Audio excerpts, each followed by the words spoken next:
আসসালামু আলাইকুম। আজকে আমরা দেখব হচ্ছে unit 18 city and country. City and country. Hold on.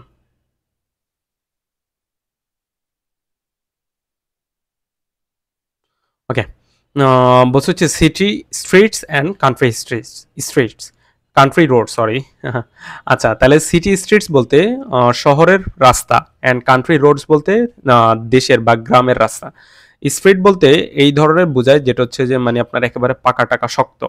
R road বলতে হচ্ছে কাঁচা রোড যেটাকে বলেন, বা মাটির যে রাস্তা, এটাকে বলা হচ্ছে country roads. By Eleanor Farjeon. Clear? Eleanor Farjeon. Okay. The city has streets. তাহলে শহরের কি আছে? রাস্তা আছে, পাকা রাস্তা আছে। এখানে সিটির কথা বলতেছে। But the country has roads. তাহলে এই যে কান্ট্রি, এখানে খেয়াল করি, এখানে কিছু রোড আছে। কান্ট্রির কি আছে? রোড আছে। ওকে। তারপর বলছে হচ্ছে দ্য কান্ট্রি। আচ্ছা, তারপর বলছে হচ্ছে তাহলে এই দুই লাইন গেল। পরে দুই লাইন বলতে হচ্ছে in the country one meets blue carts with their loads.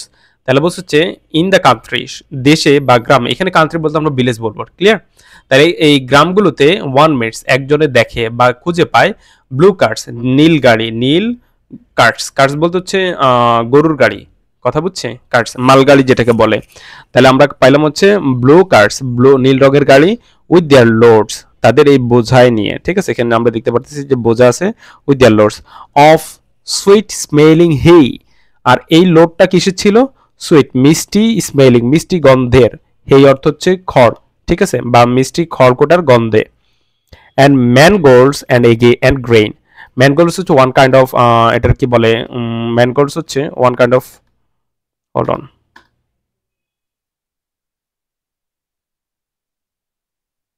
ম্যানগোল্ড হচ্ছে এক ধরনের সবজি। ঠিক আছে? দাঁড়ান, আমি সবজিটা একটু, ওকে। ম্যানগোল্ড হচ্ছে, ম্যানগোল্ড আমি দেখাই দিই, এটা হচ্ছে পিকচার হলে যেটা, এটাকে বলেছে ম্যানগোল্ড, ওয়ান কাইন্ড অফ সবজি। ঠিক আছে? আচ্ছা, তার বলছে হচ্ছে কোথায়? And mangolds and grain. Grain শব্দ হচ্ছে শস্য দানা। তাহলে এইখানে sweet smelling hay and mangolds and grain. তাহলে লাইনটা আমার কতটুকু খেয়াল করি, লাইনটা হচ্ছে এখান থেকে শুরু। In the country one meets blue carts with their loads of sweet smelling hay and mangolds and grain. তাহলে বলছে হচ্ছে গ্রামগুলোতে একজনে দেখতে পাবে নীল গাড়ি, নীল গরুর গাড়ি, যার সাথে থাকবে হচ্ছে তাদের বোঝাই। আর এই বোঝাইতে কি কি থাকবে? খুব সুন্দর মিষ্টি ছড়ানো খড়কুটো, তারপর হচ্ছে ম্যানগোল্ড এবং শস্যদানা। গ্রেন শব্দ হচ্ছে শস্য। Oh take me away to the country again. ও আমাকে আবার দয়া করে গ্রামে নিয়ে যাও। ক্লিয়ার? আচ্ছা, এবার আসলে হচ্ছে লেখক শহরের তুলনা দিচ্ছে। In the city, one in the city, one sees big trams rattle by, and the breath of the chimneys that bloat out the sky. বলছে হচ্ছে শহরগুলোতে একজনে দেখে বিগ ট্রামস। ট্রাম শব্দটা হচ্ছে মালগাড়ি। আমার এখানে ছবিটা আসতেছে, এখানে একটা ছবি ছিল। কথা বুঝছেন? তাহলে বলছে যে বিগ ট্রামস, তাহলে এই ট্রাম হচ্ছে যে ওয়ান কাইন্ড অফ রেলগাড়ি, যেটা হচ্ছে শহরের মাঝখানে চলে, এগুলোকে বলে ট্রাম। ক্লিয়ার? ছোট ছোট বগি নিয়ে শহরে গাড়ির মতো চলে, এবং যে কোনো সময় এটা ব্রেক করা যায়। এই ধরনের গাড়িগুলো হচ্ছে ট্রাম বলে। তাহলে এখানে থাকে হচ্ছে শহরগুলোতে একজনে দেখে কি দেখে? Big tram. তাহলে বড় ধরনের ট্রাম দেখে। র্যাটেল বাই, র্যাটেল শব্দ হচ্ছে গড়গড় করা, যেগুলো গড়গড় শব্দ করতে করতে আগায়। And the breath of the chimneys that blot out the sky. বলছে হচ্ছে breath of the chimneys. Chimney শব্দের অর্থ হচ্ছে চুলা। ক্লিয়ার? এখন ব্রেথ অফ দ্য চিমনিস বলতে তাহলে চুলার যে ধোঁয়া, মানে ব্যাপক পরিমাণে ধোঁয়া, এই যে এখানে দেখে, এই যে চিমনি থেকে ধোঁয়া বেরোচ্ছে। ঠিক আছে? কারখানায় কাজ হচ্ছে, ধোঁয়া বেরোচ্ছে। এই ধোঁয়াগুলো বোল্ট আউট মিনস হচ্ছে মুছে ফেলা বা ছেয়ে যা, এগুলো আকাশে ছড়িয়ে পড়ছে। Clear? and all down the pavement stiff lamp posts one sees, but the country has hedges, the country has trees. আচ্ছা, বলছে হচ্ছে and all the down the pavements, তাহলে বলছে হচ্ছে এই পেভমেন্ট শব্দ হচ্ছে ফুটপাত। তাহলে ফুটপাতের ডাউন শব্দটা তো আমরা জানি, তবে এখানে হচ্ছে ফুটপাতে। and all down the pavements, এবং প্রত্যেকটা ফুটপাতে স্টিফ শব্দটা হচ্ছে খুবই কঠিন, একেবারে শক্ত যে বিষয়টুকু, ডিফিকাল্ট টু মুভ, যেটা আসলে মুভ করা কঠিন, এই ধরনের কিছু, এটাকে বলেছি স্টিফ ল্যাম্প পোস্ট। তাহলে এখানে কি পেভমেন্টগুলোতে কি পাওয়া যায়? স্টিফ ল্যাম্প পোস্ট। তাহলে শক্ত বা খুবই অনড় কিছু ল্যাম্প পোস্ট দেখা যায়, ওয়ান সিজ, একজনে দেখে। তারা এরপর বলছে হচ্ছে but one sees, but the country has hedge grows. Hedge grows শব্দ হচ্ছে ঝোপঝাড়ের বেড়া। যেমন ওই যে বাগান টাগান করলে আশপাশে যে বেড়া দেয় এটাকে বলা হচ্ছে বেড়া, hedgerows. Clear? But the country has hedgerows, the country has trees. কান্ট্রি বা দেশে গ্রামে আমরা কি দেখি? গাছ দেখি। As sweets as the sun in the countries is rain. Okay, তাহলে বলছে যে the country has trees as sweet as the sun in the countries is rain. তাহলে বলছে যে as sweet as the sun, তাহলে বলছে যে খুবই মিষ্টি সূর্য, ইন দ্য কান্ট্রি যেটা দেশে পাওয়া যায়, ইজ রেইন যেটা বৃষ্টি হবে, এই ধরনের সান পাওয়া যায়। Oh oh take me away to the country again. ও আমাকে দয়া করে আবার গ্রামে নিয়ে যাও। ওকে, সিটি অ্যান্ড কান্ট্রি বলছে হচ্ছে রিড দ্য পোয়েম অ্যালাউড। তাহলে এই কবিতাটা আবার জোরে পড়তে বলছে। Use correct stress and intonation. Intonation শব্দটা হচ্ছে স্বরধ্বনি। ক্লিয়ার? স্ট্রেট শব্দ হচ্ছে চাপ অ্যান্ড ইন্টোনেশন। ওকে, এরপর বলছে হচ্ছে গ্রুপ ওয়ার্ক, দলীয় কাজ। এখানে বলছে হচ্ছে একটু জোরে পড়তে আর কি, লাউডলি বলতে, আর যেগুলোতে আমাদের চাপ হচ্ছে এগুলোতে একটু জোরে করে চাপ দিতে। Oh take me away to the country again. Clear? আচ্ছা, তারপর গ্রুপ ওয়ার্ক বা দলীয় কাজ, রিড দ্য পোয়েম এগেইন, আবার পড়তে বলছে, অ্যান্সার দ্য কোয়েশ্চেন্স, এবং প্রশ্নগুলোর উত্তর দিতে বলছে। বলছে হচ্ছে does the author of the poem prefer the country or the city. আচ্ছা, এটার অ্যান্সারগুলো আমি একটু নিচে দিয়েছি, এটা নিজের মতো করে লিখছি, আপনারা একটু পড়ে নেন। আচ্ছা, বলছে হচ্ছে does the author of the poem prefer country or the city. আচ্ছা, আমরা এটাকে বলবো হচ্ছে the author of the poem prefer, আচ্ছা এটা ছিল question, the author prefers the country over the city. তাহলে শহরের তুলনায় সে কান্ট্রিটাকে বা গ্রামটাকে সে পছন্দ করেছিল।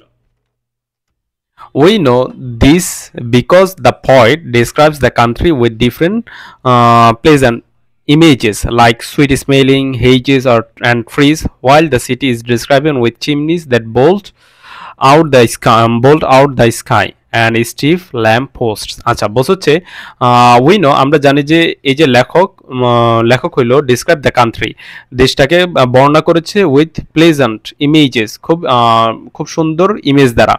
যেমন ছিল হচ্ছে এই যে সুইট স্মেলিং তারপর হেজ রোজ ট্রিস, এগুলো দ্বারা সে গ্রামটাকে তুলনা করেছে। আর যেখানে শহরটাকে তুলনা করেছে, ডিসক্রাইব বর্ণনা করেছে চিমনি দ্বারা, চুলা দ্বারা, যেটা আগুন, যেটা ধোঁয়া চারিদিকে ছড়িয়ে যাচ্ছে এবং শক্ত বা খুবই শক্ত যে ল্যাম্প পোস্টগুলো, সেগুলোর কথা বলতেছে। The most direct evidence is in this line. তাহলে এটার কি বলে এটাকে, যেটাকে খুবই গুরুত্বপূর্ণ যে এভিডেন্স হইল, বলছে হচ্ছে এই লাইন দ্বারা আমরা দেখি যে oh take me away to the country again, ও আমাকে গ্রামে আবার নিয়ে যাও। ঠিক আছে, এইটা আমাকে আবার নিয়ে যাও, এইটা বলে সে মূলত হচ্ছে পুরো গ্রামের প্রতি একটা ভালো করে একটা আকর্ষণ দেখাচ্ছে। তাহলে this show the points strong desire to return to the country side. ঠিক আছে, আচ্ছা আমি এই কোশ্চেনটা আবার একটু ছোট করে এটা কি বলে কমেন্ট সেকশনে লিখে দিব নি। আচ্ছা, তারপরে 2 নম্বর কোশ্চেন ছিল, do you prefer the city or the country, why? তুমি কি গ্রাম অথবা শহর কোনটা পছন্দ করো এবং কেন? আই প্রেফার কান্ট্রি, আমি গ্রাম পছন্দ করি, because it is peaceful, has fresh air and beautiful nature. Clear? তাহলে আমি এতটুকু লিখলে অ্যান্সার হয়ে যাচ্ছে। আই প্রেফার সিটি, এবার আমরা সিটি যদি পছন্দ করি, because it has exciting places, modern facilities and more opportunities. তাহলে আমরা যে কোনো একটা হইলো, আপনি যেটা পছন্দ করেন একটা লিখলেই হইলো। ক্লিয়ার? তাহলে বলছে হচ্ছে আই প্রেফার দ্য সিটি, আমি শহর পছন্দ করি, কান্ট্রি পছন্দ করি, দেশ পছন্দ করি। কেন? কারণ হচ্ছে এটা পিচফুল, শান্তিপূর্ণ, ফ্রেশ এয়ার আছে, বিউটিফুল নেচার আছে। আবার শহর পছন্দ করি, কেন পছন্দ করি? এটা এক্সাইটিং, জায়গাগুলো খুবই সুন্দর, আধুনিক সুযোগ সুবিধা এবং অনেক সুযোগ সুবিধা আছে। অপরচুনিটি শব্দের সুযোগ সুবিধা, ফ্যাসিলিটিস সুযোগ হইল। ওকে, তাহলে এই দুইটা কারণে আমি মূলত এগুলো পছন্দ করি। আচ্ছা, তারপর হচ্ছে read the poem again and make 2 lists of the things you can see in the country and other of the things you can see in the city। বলছে কবিতাটা আবার পড়তে বলছে, make 2 lists, দুইটা লিস্ট করতে বলছে। one of these you can see, যা তুমি দেখো কান্ট্রিতে, গ্রামগুলোতে দেখো, and the other things you can see in the city, আর অন্যগুলো শহরে দেখো। তাহলে বলছে হচ্ছে থিংস ইন দ্য কান্ট্রি, তাহলে দেশে আমরা যে জিনিসগুলো দেখি সেটা দেখে হচ্ছে রোডস দেখি, ব্লু কার্স উইথ লোডস দেখি, সুইট স্মেলিং ম্যানগোর্ডস, হেজ রোজ, গ্রেন, এগুলো হচ্ছে যে গ্রামে, এই যে এখানে গ্রামের যে বিষয়টা হলো, আমরা এখান থেকে কি কি জিনিস দেখলাম সেগুলো আমরা এখানে লিস্ট করলাম। তারপর বলছে হচ্ছে থিংস ইন দ্য সিটি, বস হচ্ছে এবার সিটিতে কি কি দেখি, এখানে দেখি হচ্ছে স্ট্রিটস, রাস্তা দেখি, বিগ ট্রামস র্যাটলিং বাই, তার আমরা কি দেখি, ট্রামস দেখি যেটা গড়গড় করছে, তারপর হচ্ছে যে চিমনিস দেখি, পেভমেন্টস দেখি, স্ট্রিপ ল্যাম্প পোস্ট দেখি। ক্লিয়ার, আমরা এখানে অনেক কিছু দেখি। ওকে, তারপর বস হচ্ছে হোল্ড অন। আচ্ছা, এরপর আমাদের আরেকটা কবিতা, সেটা হচ্ছে যে I meant two do my work, I meant two do my work, I meant two do my work today, Richard লে গ্যালিয়ন। বস হচ্ছে আমি মনে করেছিলাম, I meant two do my work today, আমি মনে করেছিলাম, আই মেন্ট অর্থাৎ আমি মনে করেছিলাম বা ধরেছিলাম, two do my work today আজ আমি আমার কাজ করব, আমি মনে করেছিলাম যে আমি আজকে আমার কাজটা সম্পন্ন করব। But brown bird sing in the apple tree. বস হচ্ছে ব্রাউন শব্দ হচ্ছে বাদামি, তাহলে একটা বাদামি, এই যে এখানে বাদামি, একটা বাদামি পাখি স্যাং গান গেয়েছিল ইন দ্য অ্যাপেল ট্রি, আপেল গাছ, আপেল গাছে একটা বাদামি বাদামি পাখি গান গেয়েছিল। And a butterfly flitted across the field, এবং একটা প্রজাপতি, ফ্লিটেড শব্দের অর্থ হচ্ছে উড়িয়ে যাওয়া, তাহলে একটা প্রজাপতি উড়িয়ে যাচ্ছে অ্যাক্রস দ্য ফিল্ড, মাঠের মাঝখান দিয়ে বা মাঠ বরাবর দিয়ে একটা কিছু বাটারফ্লাই প্রজাপতি উড়ে যাচ্ছে। And all the leaves were calling me, এবং সবগুলো পাতা, লিভ শব্দ হচ্ছে পাতা, ওয়ার কলিং মি আমাকে মনে হয় ডাকছে। And the wind went shining over the land, এবং বাতাস বয়ে যাচ্ছে, শাইনিং, সাই শব্দ হচ্ছে শ্বাস ফেলানো, ক্লিয়ার, তবে shining over the land means হচ্ছে এই জমির উপরে শ্বাস ফেলতে ফেলতে বা নিঃশ্বাস নিতে নিতে এগিয়ে যাচ্ছে। Tossing the grasses to and fro, তাহলে টসিং শব্দের অর্থ হচ্ছে উপর দিকে ওঠা, টস করি না আমরা, যে কয়েন দিয়ে উপরের দিকে টস করি, ঠিক আছে, এটাকে বলে টসিং দ্য গ্রাসেস, এবং গ্রাসগুলো মনে হচ্ছে যে উপর দিকে উঠে যাচ্ছে, টু অ্যান্ড ফ্রো এদিক ওদিক। অ্যান্ড আ রেইনবো, এবং একটা রংধনু, held out its shining hand, বস হচ্ছে ধরে আছে, ইটস শাইনিং উজ্জ্বলরত একটা হাত। So what could I do, সুতরাং আমি কি করতে পারি, বাট লাফ অ্যান্ড গো, হাসতেছি এবং চলে যাচ্ছি, সুতরাং আমি এছাড়া কি বা করতে পারি, এগুলো দেখার ফলে আমি হাসতেছি এবং চলে যাচ্ছি। মানে ভদ্রলোক কাজ করতে চাচ্ছিল, কিন্তু এই প্রকৃতিটা দেখে তার আর কাজ আর মন বসছে না। ক্লিয়ার। আচ্ছা, তারপর বলছে হচ্ছে রিড দ্য পয়েম অ্যালাউড, কবিতাটা জোরে পড়তে বলছে, use correct stress and intonation, ওই ঠিক একইভাবে আমরা স্ট্রেস এবং ইন্টোনেশন দ্বারা কবিতাটা আবার পড়বো। আচ্ছা, তারপর হচ্ছে রিড দ্য পয়েম এগেন, কবিতাটা আবার পড়তে বলছে, অ্যান্সার দ্য কোশ্চেন, এবং প্রশ্নগুলো উত্তর দিতে বলছে। হোয়াট ওয়াজ বার্ড ডুইং, তাহলে পাখি কি করছে, the bird was singing in the apple tree, তাহলে পাখি ওই অ্যাপেল ট্রিতে গান গাইছে। What was the butterfly doing, তাহলে প্রজাপতি কি করছে, the butterfly was flitting across the field, তাহলে মূলত হচ্ছে মাঠের উপর দিয়ে উড়ে যাচ্ছে। আচ্ছা, what were the leaves doing, তাহলে পাতাগুলো কি করছে, the leaves were calling the speaker, তাহলে আমরা এখানে জানি ওই লেখককে ডাকছে, তাই না, আমরা এখানে এই জন্য স্পিকার বলছি, তাহলে the leaves were calling the speaker, লেখককে ডাকছে। What did the rainbow do, তাহলে রেইনবো কি করছে, আর rainbow held out its shining hand, আমরা এখানে কবিতা লাইনগুলি মূলত অ্যান্সার ছিল। ক্লিয়ার। আচ্ছা, তারপর হচ্ছে group work, read the poem again, কবিতাটা আবার পড়তে বলছে, ডিসকাস দ্য কোশ্চেন্স, এবং প্রশ্নগুলো নিয়ে ডিসকাস করতে বলছে। What did the poet want to do, মানে লেখক কি করতে চেয়েছে। আচ্ছা, the poet wanted to do his work, তাহলে লেখক কবি তার কাজ করতে চেয়েছিল। What did the poet actually do in the end, তাহলে সর্বশেষ সে আসলে কি করেছিল। তাহলে instead of working the poet got distracted by the beauty of nature and decided to enjoy it, তাহলে বলছে হচ্ছে the poet got distracted, that means হচ্ছে সে বিচ্ছিত হয়ে গেল, বাই দ্য বিউটি সৌন্দর্য, by the beauty of nature প্রকৃতির সৌন্দর্য দেখে, and decided to enjoy it, এবং সিদ্ধান্ত নিল সেটা এনজয় করবে।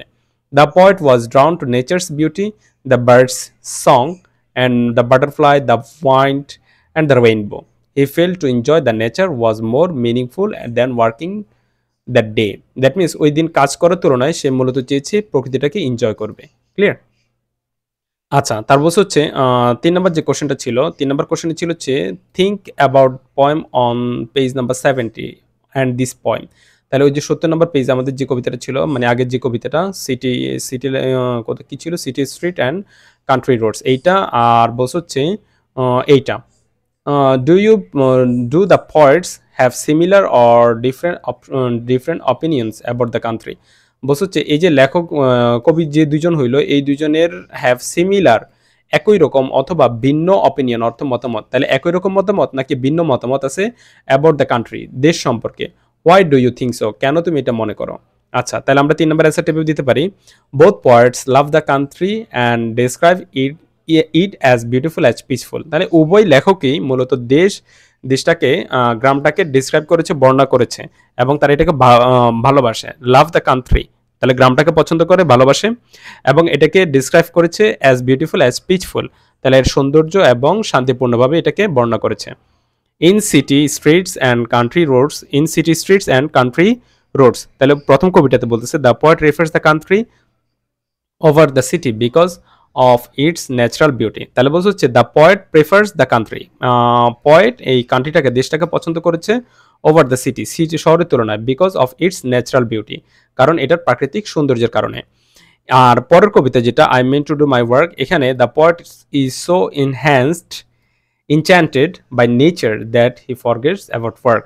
তাহলে বলছে হচ্ছে এখানে লেখক কবিতার ইনচ্যান্টেড হয়ে গেল, সম্মোহিত হওয়া, ঠিক আছে, ইনচ্যান্টেড বাই নেচার, প্রকৃতির দ্বারা সম্মোহিত হইল এবং সে তার কাজ করতে ভুলে গেল। তাহলে আমরা কি বলতে পারি, both poems celebrate the freedom, beauty and joy about the nature provides, ঠিক আছে। They show that the countryside is full of pleasant distractions compare to the busy life of work. তাহলে আমার এই ফরম্যাটগুলো হইলো, এইগুলো যদি বড় যদি হয় সেক্ষেত্রে হচ্ছে আমি এরিয়া কি বলে এটাকে, ডিসক্রিপশন এটাকে ছোট করে লিখে দিব, ঠিক আছে। Okay, have a good day, tata. আজকের ক্লাস এতটুকু থাকলো।